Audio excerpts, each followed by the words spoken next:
becomes the cup. You put water into a bottle, it becomes the bottle. You put it in a teapot, it becomes the... action king Arjun எங்க நான் அவருக்கு பெரிய ஃபேனுங்க. School டைம்ல இருந்து அவரை பார்த்துட்டு இருக்கேன். 60 வயசுக்கு மேல ஆகுது, ஆனா 30 வயசு மாதிரி மூவ் பண்றாரு பாருங்க. இது அவர் எப்படி அச்சீவ் பண்றாரு அண்ட் உங்களுக்கும் எனக்கும் இது ஏன் முக்கியம்னு நீங்க தெரிஞ்சுக்கணும்னா இந்த வீடியோவை கடைசி வரைக்கும் பாருங்க. அண்ட் யூத்ஃபுல்லா இருக்கணும்னு நீங்க நினைச்சீங்கன்னா ஃபாலோ பண்ணிக்கோங்க.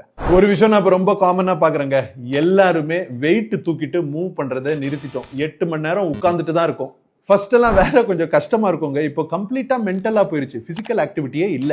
அதனால நம்ம மசில் மாசம் போன் மாசம் சீக்கிரமாவே குறைஞ்சிருது. பட் ஆக்டர் அர்ஜுன் நீங்க பாத்தீங்கன்னா எப்பவுமே மூவ் பண்ணிட்டே இருக்காரு, வெயிட் தூக்கிட்டே இருக்காரு, டான்ஸ் பண்ணிட்டே இருக்காரு, ஃபிட்னஸ் ஏதாவது பண்ணிட்டு இருக்காரு. அதனால அவரோட மசில் மாசம் போன் டென்சிட்டியும் சூப்பரா இருந்திருக்கும். சோ அவரோட மூளையும் நல்லா வேலை செஞ்சுட்டு இருக்கு.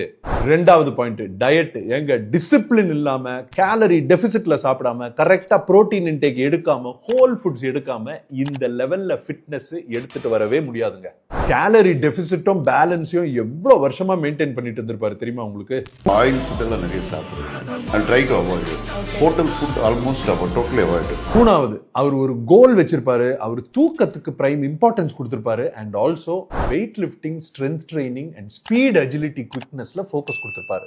இது நம்ம பண்ணும் போது என்ன ஆகும்னா நம்ம உடம்புல BDNF, பிரெயின் டிரைவ்ட் நியூரோட்ராபிக் ஃபேக்டர்னு ஒன்னு ரிலீஸ் ஆயிட்டே இருக்கும். அது நம்மளோட மூளைக்கு வயசாக விடாது. நீங்க ஒரு வாரத்துக்கு எத்தனை வாட்டி ஸ்ட்ரென்த் ட்ரைனிங் பண்றீங்க, ஃபைட்டிங் இல்ல டான்சிங் பண்றீங்கன்னு கீழே கமெண்ட்ஸ்ல போடுங்க.